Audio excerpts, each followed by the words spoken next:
There was a time, and not all that long ago, when everyone had a hobby or favourite pastime, and birdwatching was very popular indeed.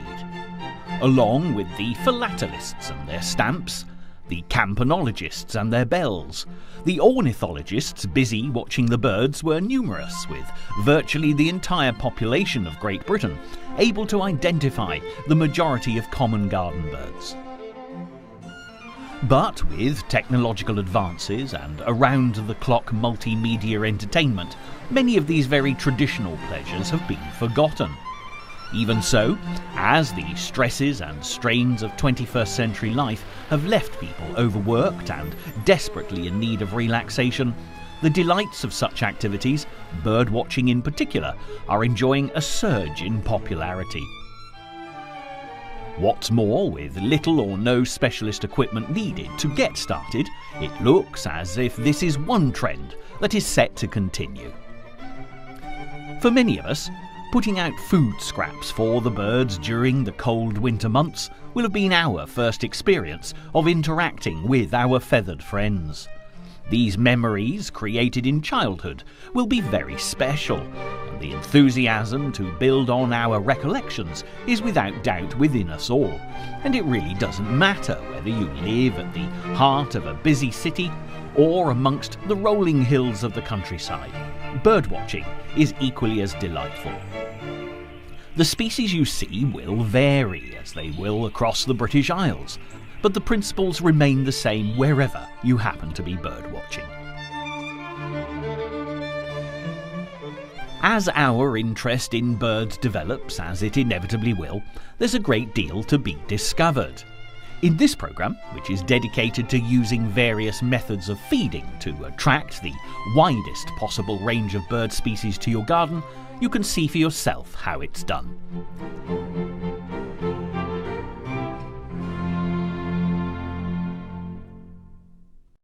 Historically, it's thought that the first recorded feeding of wild birds in Britain was by Saint Cerf, a 6th century holy man. This monk had tamed a wild robin by feeding it, and although the Italian Saint Francis of Assisi is credited with being the patron saint of animals, it would seem that it was Cerf that actually got birdwatching started. Nevertheless, it took until the Victorian era for this practice to really become popular, and in the winter of 1890 people were actively encouraged to put food out for the birds. This evidently continued as time went on, because by 1910 even the magazine Punch declared that feeding birds was a national pastime. There are many ways for us to follow on in this tradition, and scattering crumbs will undoubtedly work as well as it always has done. But you can really improve your chances of targeting more specific species with a little know-how. Even if you've never put out food for the birds before, your curiosity will no doubt have been aroused on a number of occasions. Maybe you'll have spotted a robin looking for worms in your garden, or a family of blue tits nesting in a convenient tree, or perhaps you've seen a bird that you can't identify at all.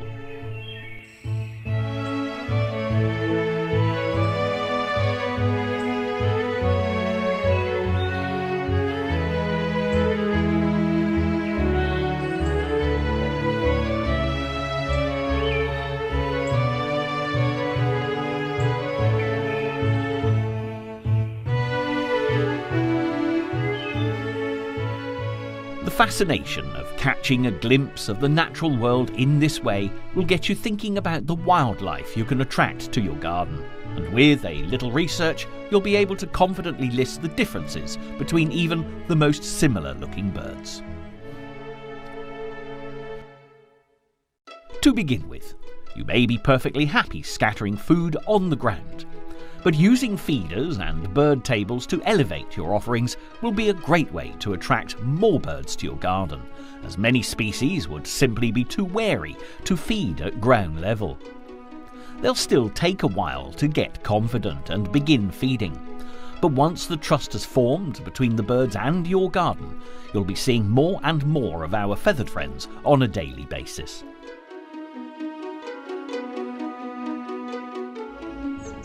There are so many aspects to consider before going out and buying feeders and related equipment. But do try not to get bogged down with facts and figures, just keep it simple.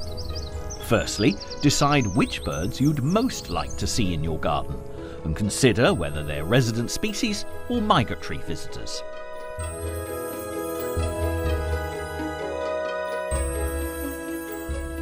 It's no good trying to entice house martins in winter, as they'll have long since travelled south to warmer climes.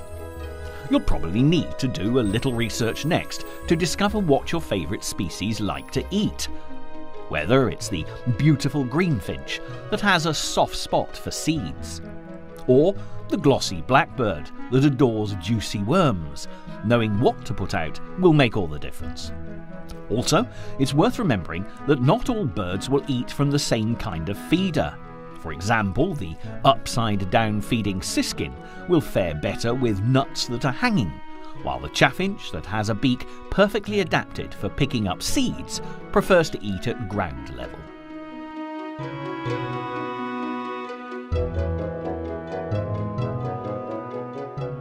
Once you know what you're trying to achieve, the next step will be to consider the type of feeders that are available, and you'll most certainly be able to match those with your own particular garden, and they range from the traditional and elegant to designer-inspired and contemporary. Here are a few questions that might be worth asking to help you decide what will work best for you.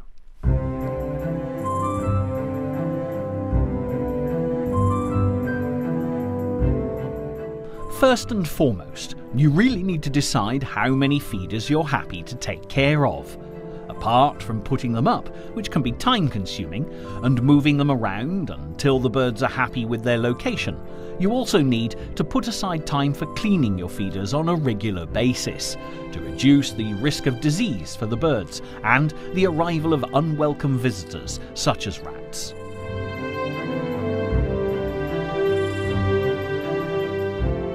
Next, consider the types of feeder you want to hang in your garden, because there are plenty of options. For example, Suet provides a wonderful source of winter nutrition, and whether you prefer a Suet basket or a tube feeder is entirely up to you. Also, you do need to consider carefully the space you have, because there are feeders that you can hang on a pole or attach to your windowsills that'll be just as effective, so long as you make sure they are easy fill varieties if accessibility is an issue.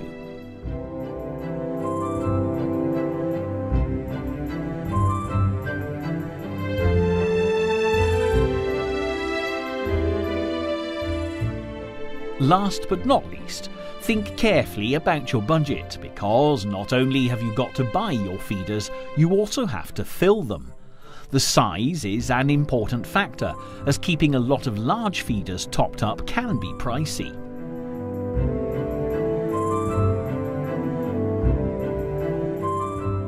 Don't forget to shop around, just as you would for any other kind of product. There are many specialist pet stores and garden centres that'll sell bird food and paraphernalia, but there are also some excellent online suppliers where you can find some very competitive prices. Where you can, it's best to invest in a quality feeder right from the beginning, as they'll last longer and reward you with years of birdwatching enjoyment.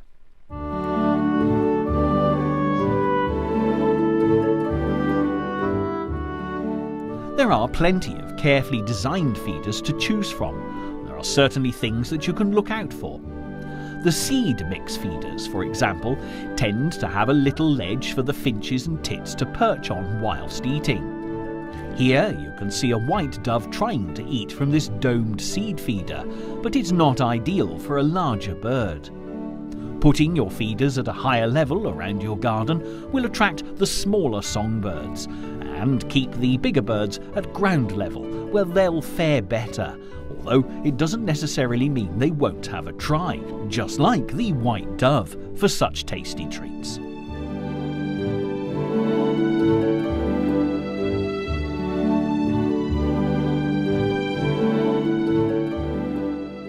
Hanging feeders tend to come with a hook attached, so purchasing accessories can be a great help when it comes to putting your foods out at different levels. Adjustable poles are perfect for varying height and come in all different shapes, sizes and attachments. They're also a great way of protecting the birds from predators such as the neighbouring cats, keeping them well out of harm's way. So, without further ado, we'll begin by looking at the different ways in which you can feed the birds in your garden. In our health-conscious age, a good old-fashioned steamed suet pudding is often frowned upon, but it is the ultimate comfort food, especially in the colder weather, and for the birds, suet is a wonderful source of energy that's perfectly permissible.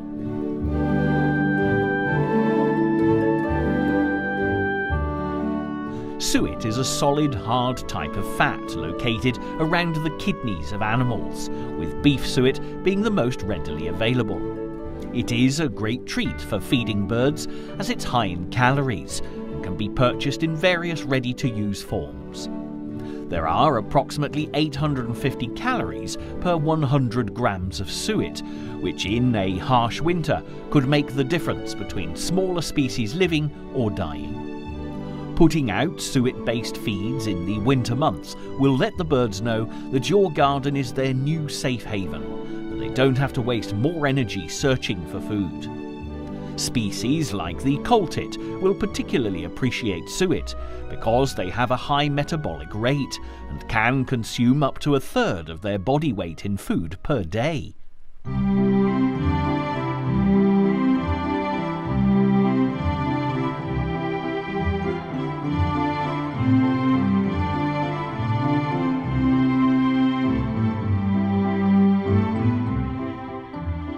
As your birdwatching progresses, you'll find the more you know about a species, the better able you are to cater for its needs. So here's a brief coltit fact file to get you started.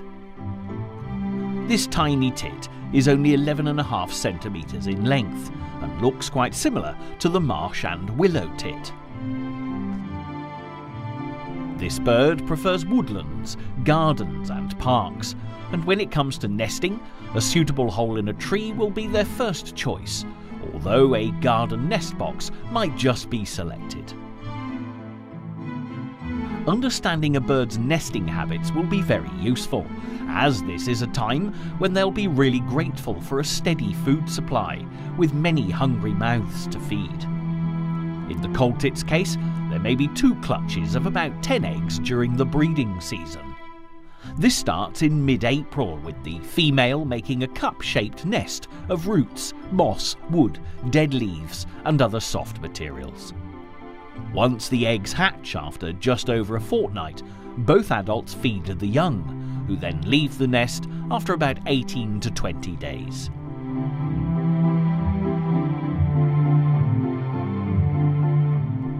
In the wild, coltits feed on insects and seeds, but they'll definitely favour tasty blocks of suet, and as you can buy varieties that contain dried insects, seeds and nuts, you can experiment to see which are the most popular, and it won't just be the coltits that come flocking in.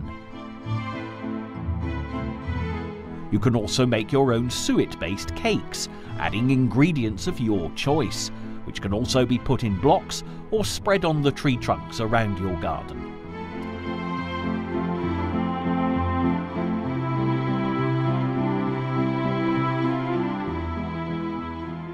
A perfect container to put your block of suet out in is a steel spiral feeder.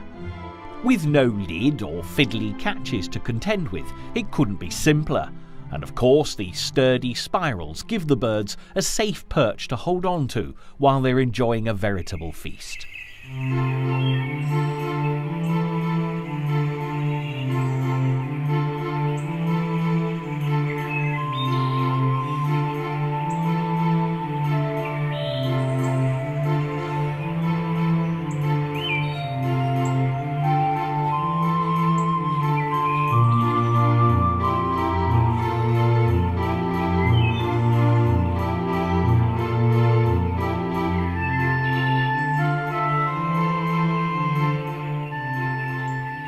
Whatever feeders you're using, they should in general be located close to natural cover, as many birds prefer to have somewhere to escape to.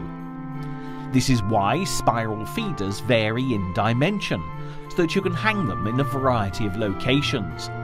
But if you're prone to being visited by squirrels, you may want to select feeders that are squirrel resistant.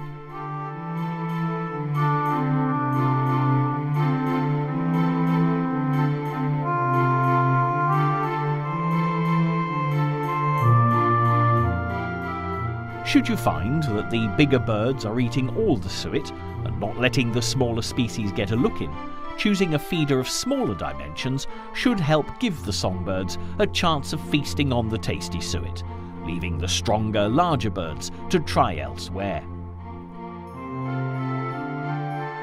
Another favourite high-energy feast with many bird species are fat balls, which are also suet-based, and combined with sunflower seeds and cereals are packed into their characteristic spherical shape. Fat balls usually arrive in a nylon mesh, which ideally needs to be removed before placing them in your feeder. It really isn't a good idea to hang the fat ball up in the mesh, as the smaller birds could get caught up in it, so purchasing a feeder will ensure the bird's safety. And here's another fact file for a delightful little bird that'll definitely appreciate your efforts.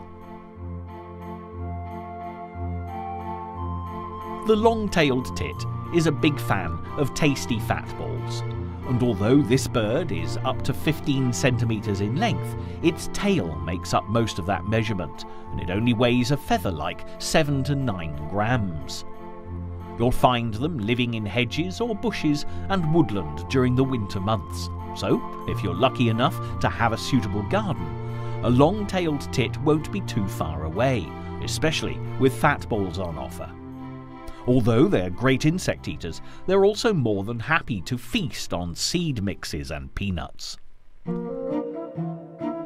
Again, at nesting time, the long-tailed tit will be especially active in its search for food, after building a wonderful, unique ball-shaped nest using moss and spiders' webs, disguised with lichen and lined with feathers. Their breeding season begins in March and goes through to July, and in this time they'll lay one brood of 8 to 12 tiny white and red spotted eggs, and once they've hatched, the nest can be very busy indeed.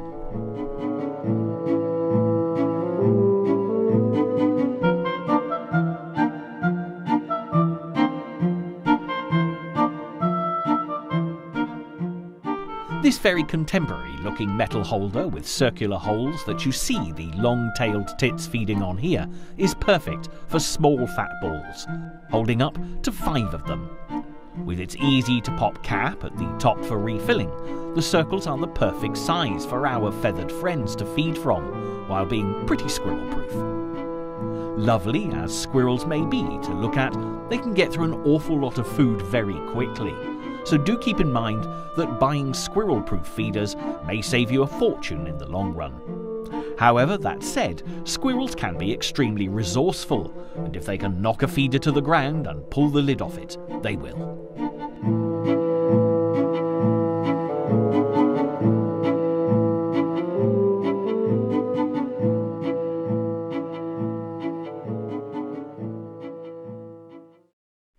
So, with your suet feeders safe from squirrel attacks, you'll be delighted by the variety of visiting species that'll arrive to partake of this popular food.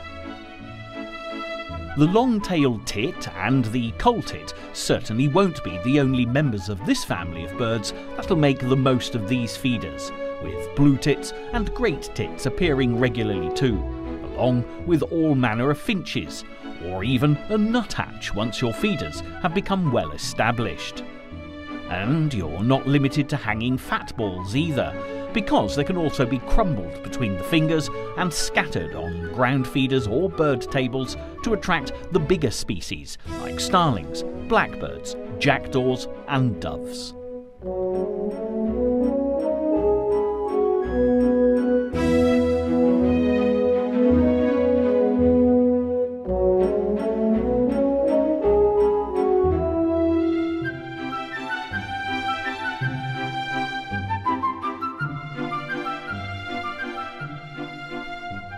For many people, the garden bird table will be at the heart of their feeding station, and even if you begin by hanging feeders from tree branches and poles, as your interest progresses, this will definitely be a worthwhile investment.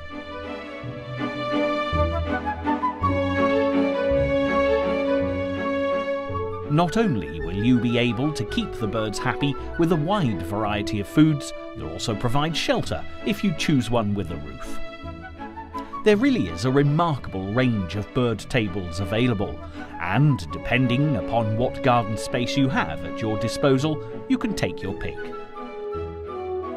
But fear not, even if you have a small garden or no garden at all, you can still attract the birds using a wall-mounted bird table.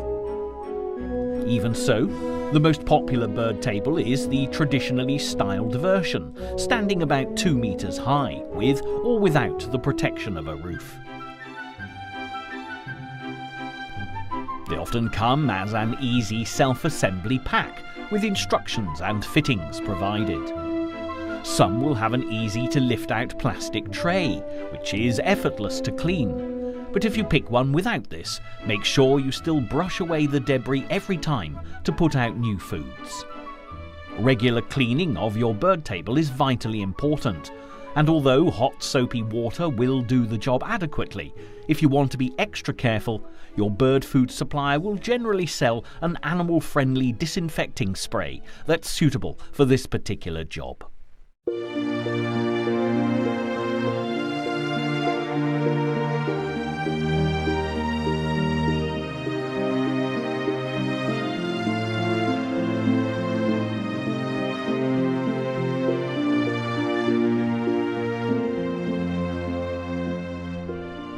Wooden bird tables may look more natural as they blend into the environment of the garden, but metal or plastic ones are also available if you're looking for something that's easier to clean. And of course, the smoother and straighter the post, then the harder it'll be for cats or squirrels to climb. If you choose a bird table with a roof, it'll help to keep the rain off the food, and for these smaller birds, there'll be no danger of aerial predators attacking them.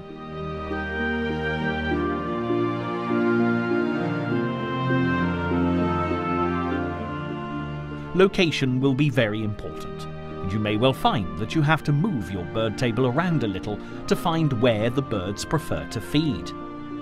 One really good tip is to make sure there are shrubs, tree branches, or even washing lines close by, as you'll notice that birds really do have a pecking order. They'll queue up to take their turn, and particularly with squabbling tits and finches, this is fascinating to watch. Also, trying to keep the bird table away from nesting areas, whether natural trees or nesting boxes that you've put up.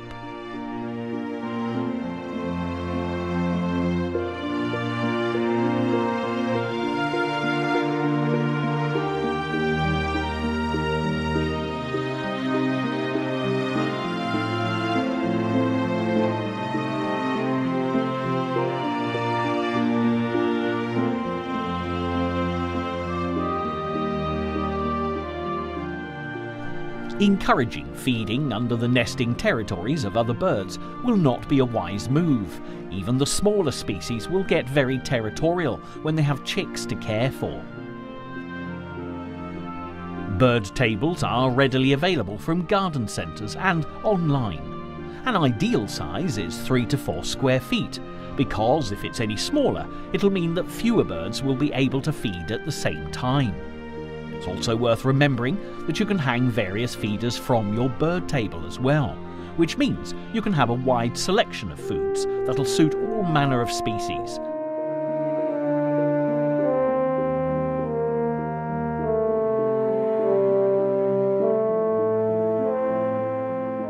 And here are a few fact files for some of the most regular visitors to our gardens. The starling is similar in size to a blackbird, and about 22 centimetres in length, and weighs between 75 and 90 grams. You'll see as many in urban settings as you will amongst the rural landscape, with them being regular visitors to farmland, parks, gardens, and even sewage farms. This lively bird will readily take to artificial nests, such as holes in walls or trees, and the breeding season is between April and May. There can be 2 broods in this time, consisting of 4 to 7 pale blue-green eggs. The nests are made by the male in order to attract a mate, and then the female completes the nest by lining it with grass and other soft vegetation. Interestingly, starlings have been known to lay their eggs in the nests of other starlings, and if this goes unnoticed, the female will raise them as her own, but if she realises, the eggs will be rejected.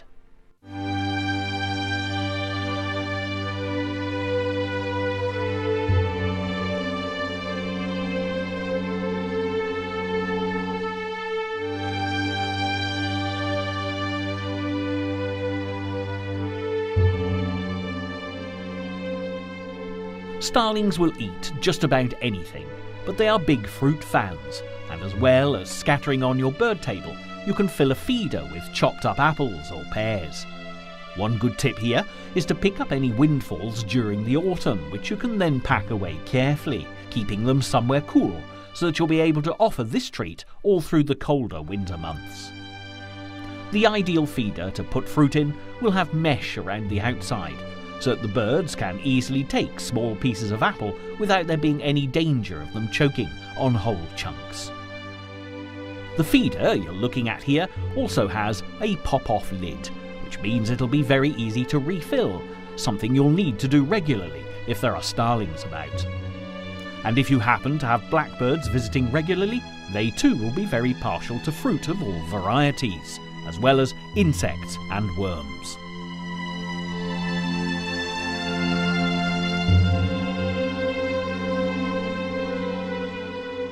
The blackbird is a little larger than the starling, weighing between 80 and 125 grams. The breeding season will start in March, and you'll certainly know if there's a nest in your vicinity, as blackbirds become very noisy and aggressive if anything or anyone gets too close. Their nest will be made up of dry vegetation, reinforced with mud, and is built by the female in a shrub or a hedge.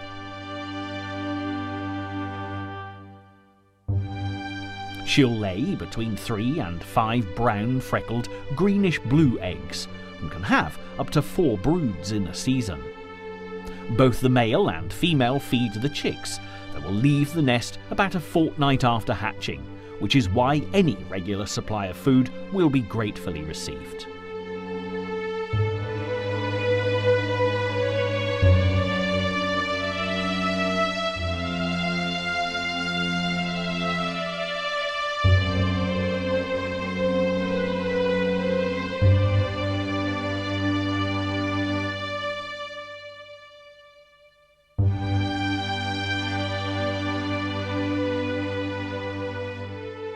Bird tables give you the option of putting an array of foods out, but keep in mind what season it is and what birds you're attracting.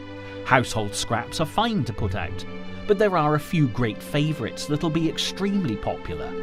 Bread is often associated with bird feeding, but the white processed variety has little nutritional value, so it's much better to go for brown, whole grain loaves.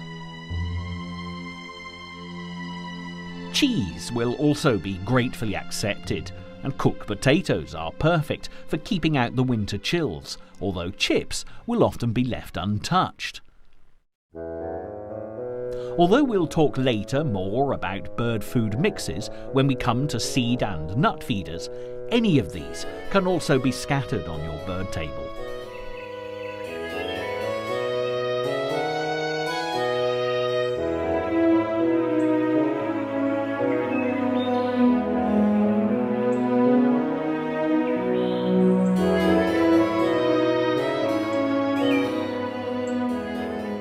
Also, don't forget the value of dried fruit, which can be easily put out on your bird table. But remember, if you buy them from a bird food supplier, don't eat them yourself, as the storage of these may not be at the required level standard for human consumption. If you're going to feed currants, sultanas and raisins, using a bird table will be the safest way to do so, as they are actually harmful to cats and dogs. Grapes are very toxic for dogs, and of course these are all different varieties of dried grapes, so beware. And if at Christmas time you have puddings, mince pies and fruitcake leftovers, the same applies.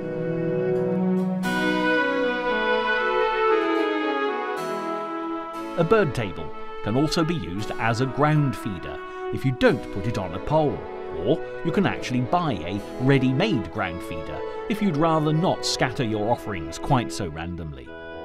A ground feeder is a great way of attracting birds, big and small, as many of them will naturally feed at ground level, from blackbirds and thrushes to robins and sparrows.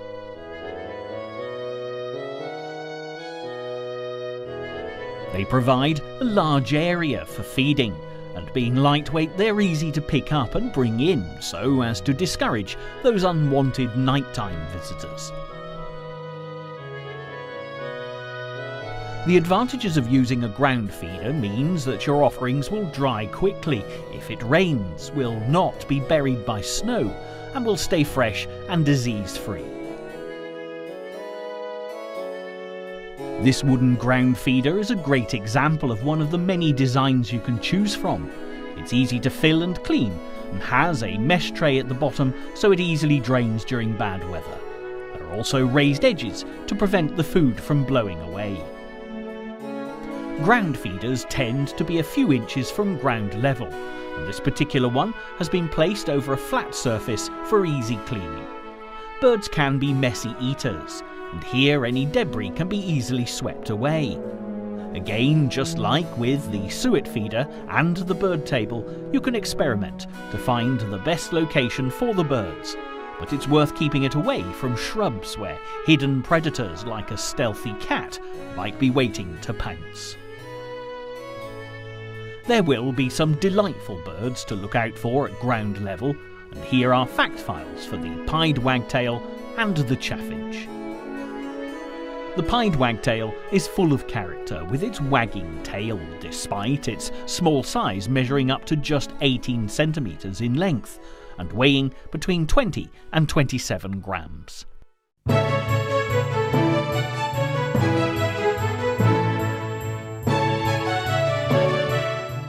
Their breeding season will be from April until August, so they're going to be busy searching for food for a considerable time.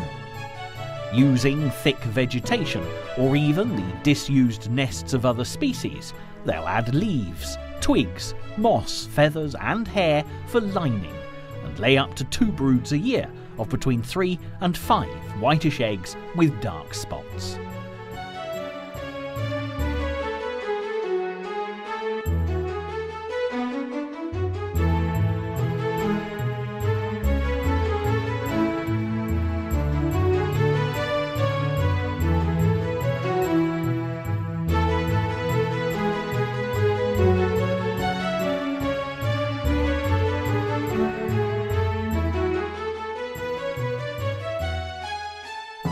They'll be attracted to your garden if you've put out such treats as mealworms, pinhead oatmeal, peanut granules, or even grated cheese, all of which can easily be scattered across your ground feeder.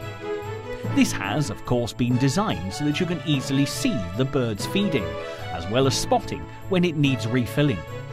You'll find that your offerings get taken very quickly, but if you buy seed mixes in bulk, it does work out surprisingly economically. Just remember, you need somewhere to keep your supplies that won't attract any less welcome visitors, like rats and mice.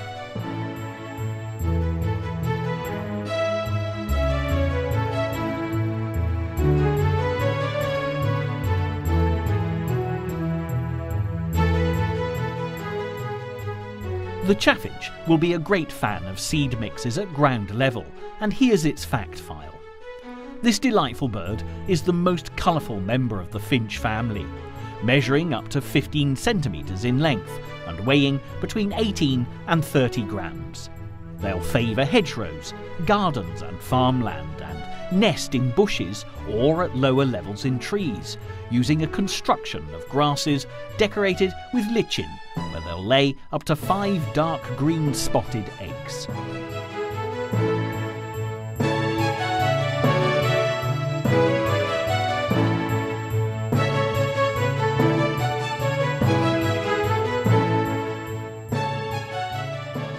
Enjoying a varied diet of insects and seeds, the chaffinch is actually a fairly easy bird to attract, and this is how it's done. There are plenty of bird food and seed mixes available. For example, you can get a robin mix if you're particularly keen on attracting this delightful species. Nevertheless, buying your seeds separately can be a really good option, as you can devise your own blends rather than buying seeds already mixed. A favourite mix tends to be black sunflower seeds, kibbled maize, Niger seeds and chopped peanuts. The possible seed mix combinations are endless, so you can be as adventurous as you like, or if you prefer, stick to what you know best. And so we come to the classic seed feeders, tubular in shape with portholes at the bottom. This gives the birds their preferred feeding position of facing forwards, like the goldfinch we can see here. And they have perches for the birds to stand on whilst eating. They're really easy to refill with a pop cap on the top, and there's an easy flow to ensure optimum accessibility to the food. Every part of these feeders has been designed with the needs of the birds in mind. But when choosing, try to make sure it's one that keeps the seeds as dry as possible, as this will cut down on your costs, as you won't have to keep replacing the wet ones with fresh.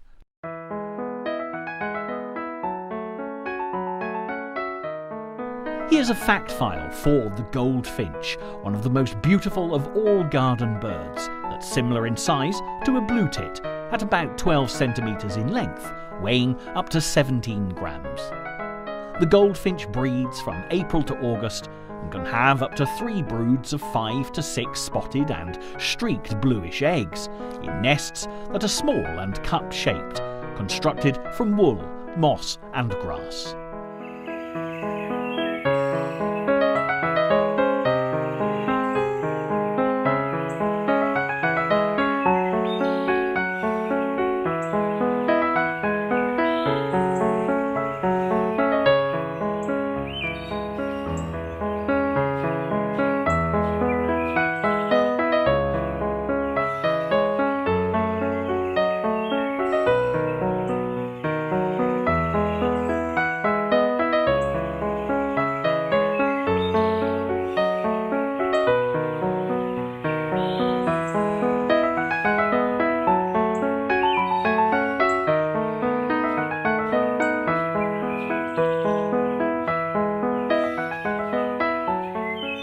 This bird's natural food preference will be for insects and seeds.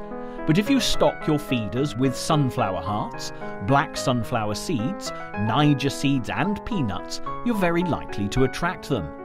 Don't worry if you don't think you have room for hanging feeders. You can always get versions that attach to your window, which will mean you'll get a really close look at the birds that come and feed.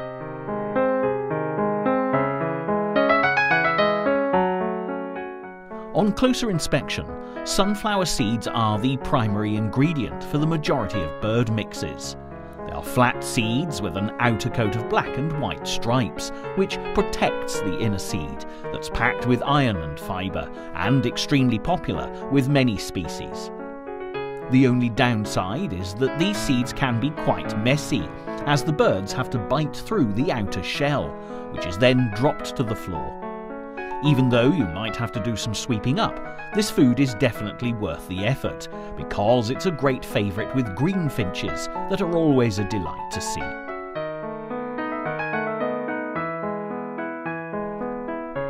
Another all-time favourite seed is the tiny black Niger seed, which is high in energy, keeping the birds healthy and well fed.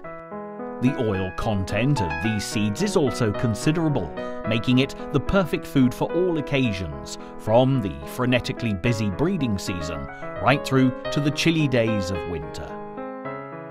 Interestingly, it's best not to purchase a specific Niger seed feeder unless you happen to already have finches taking food from your garden, because this could end up being a wasted feeding station. Although plenty of other species really enjoy what is often termed as black gold, they do tend to prefer it blended as part of a seed mix. Here's a fact file for the delightful green finch, a definite fan of the seed feeders that'll keep you entertained for hours with its delightful antiques. This lovely green bird is up to 15 centimetres long and weighs on average between 25 and 32 grams and can be found in most habitats. Their breeding season is from April to August, and they nest in dense hedges and bushes, opting for a cup-shaped construction of grass. With as many as 3 broods a year of 4 to 6 eggs, which are pale with a few dark spots, it's no small wonder these lovely birds are always keen to find a reliable source of food for their young.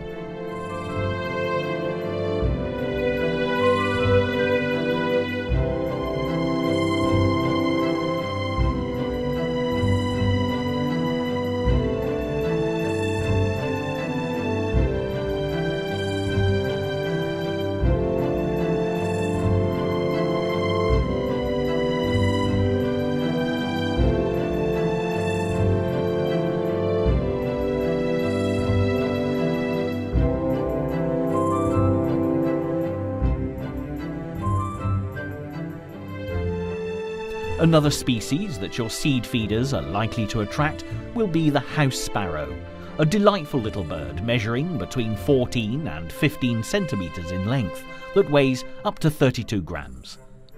Nesting in small colonies, they lay between 3 to 6 eggs that are greyish-white with speckled brown and grey markings, and breeding starts in May with as many as 3 broods in a year. It's also worth pointing out that the house sparrow will particularly appreciate high-energy seed mixes that contain grains, especially porridge oats. Scattering porridge oats or naked rolled oats will be ideal for ground feeding, and is also perfect for mixing into your seed feeders, and at approximately 390 calories per 100 grams will be a perfect winter warmer for a variety of species. Look out as well for kibbled maize, another grain that'll also be very popular.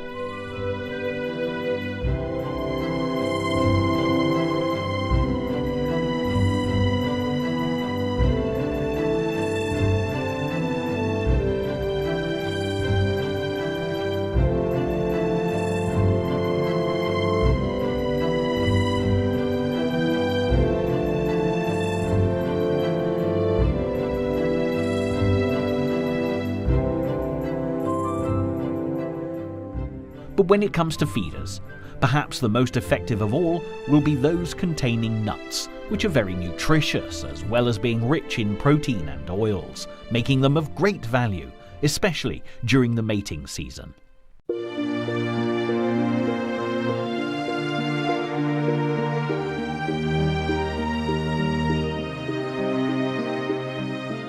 However, there is one word of caution here, as you do need to make sure you don't put whole peanuts on a bird table or in a ground feeder while breeding is ongoing, as the chicks could choke if they get hold of them. To avoid this, you can always buy chopped peanut hearts if you want to scatter them, or simply chop the nuts up yourself.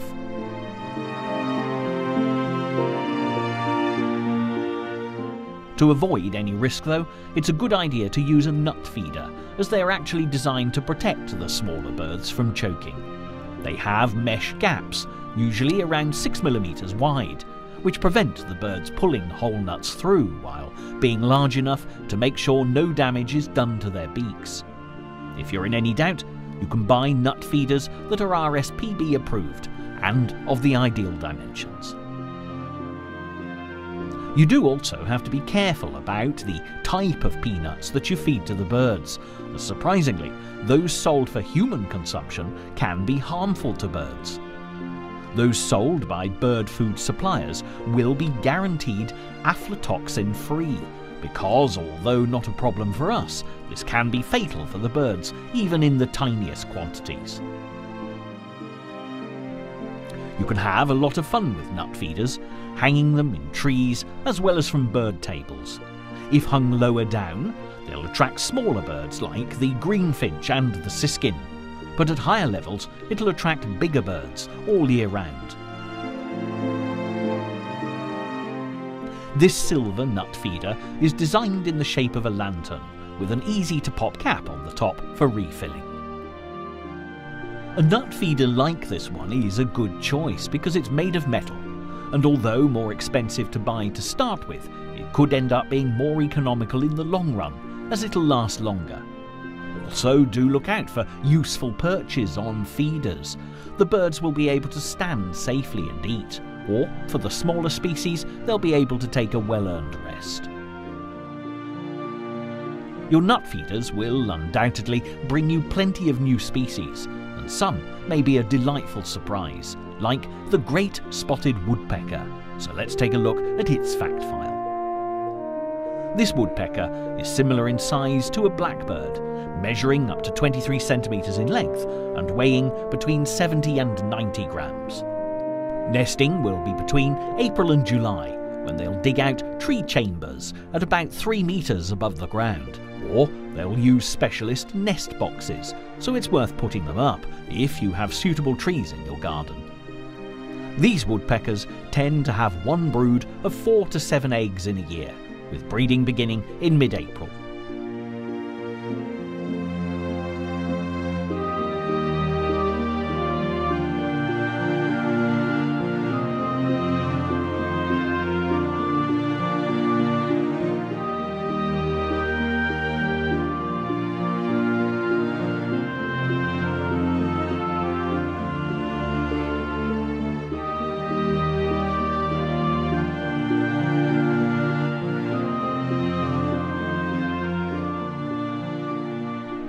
Having looked in detail at fat, seed and nut feeders, it's time to consider a very different kind of offering, guaranteed to get the birds flocking into your garden. What you see here may look like a perfectly ordinary plastic bowl, but it is in fact the perfect live food feeder. You can buy a wonderful range of these feeders. Some will actually attach to your bird table, but so long as you have a container that is smooth-sided, you'll do very well indeed.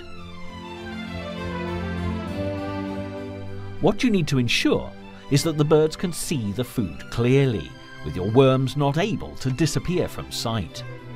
It might sound a little gruesome, particularly if you're not too keen on the idea of putting out food that wriggles, but the birds will definitely appreciate being fed worms and insects of various types. One of the most popular live foods used by people feeding birds in their gardens will be the mealworm. And as you can cultivate these at home, it can work out quite economically.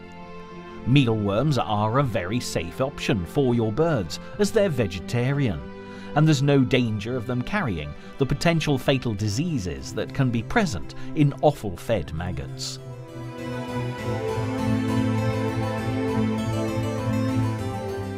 Mini mealworms are also useful for attracting smaller species, and if you really can't face the prospect of live foods, it's possible to buy dried mealworms, and although never quite as effective, they nevertheless make a tasty treat for your garden visitors.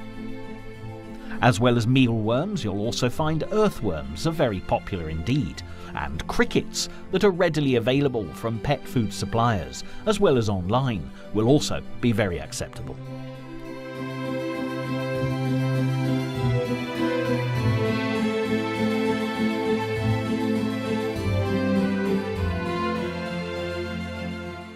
Live foods will be an excellent addition to your garden offerings and can be put out all year round.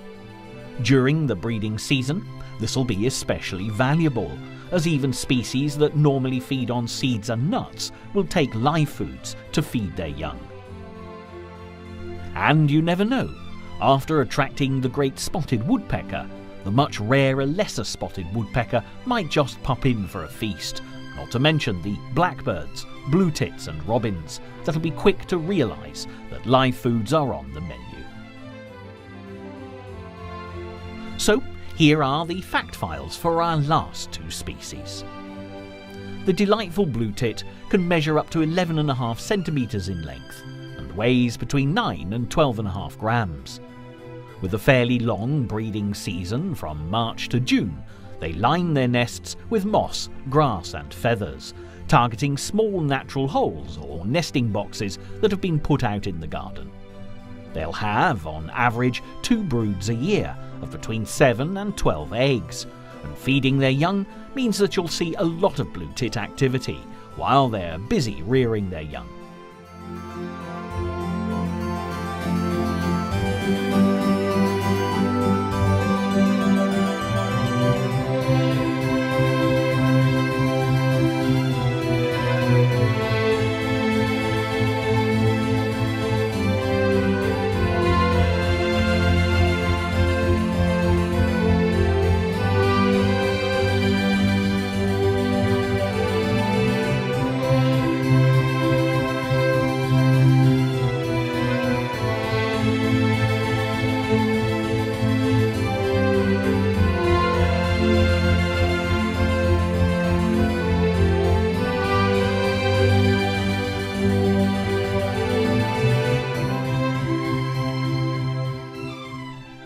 Last but not least, the robin will always be a great fan of live foods, and this sturdy little bird, measuring between 13 and 14 centimetres in length and weighing up to 22 grams, will become very tame as it gets used to visiting your garden.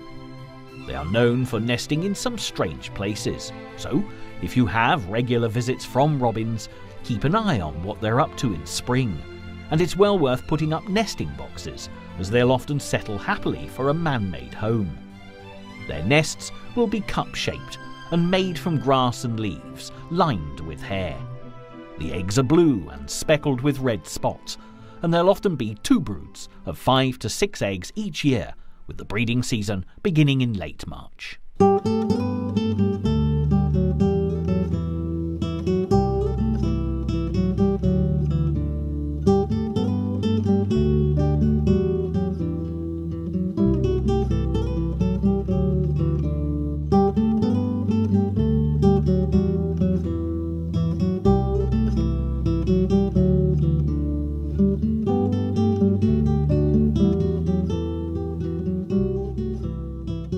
The only thing you'll quickly discover as you become more accomplished at feeding your garden birds is that you can become totally engrossed in observing them appreciating your efforts.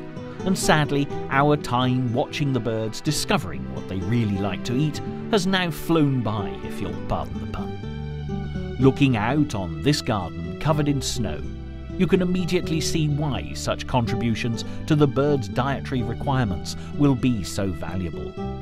When conditions are as difficult as this, our offerings can quite literally mean that birds survive through to the spring, when food will again become more plentiful. Hopefully, you'll now confidently be able to put out foods that are suitable for your own particular circumstances, to cater for the birds that are most likely to visit. From the suet and fat ball feeders, right through to your hanging seed and nut feeders, the chances of you making the most of your environment, whether you have a large country garden or a tiny urban backyard, will have increased dramatically. And of course, the best news of all is the fact that once the birds have found you and your feeders, they will return again and again, year after year. Each new brood of fledglings will quickly learn that although there may be no such thing as a free lunch, permitting us to catch a glimpse of them as they empty our feeders is a very small price to pay.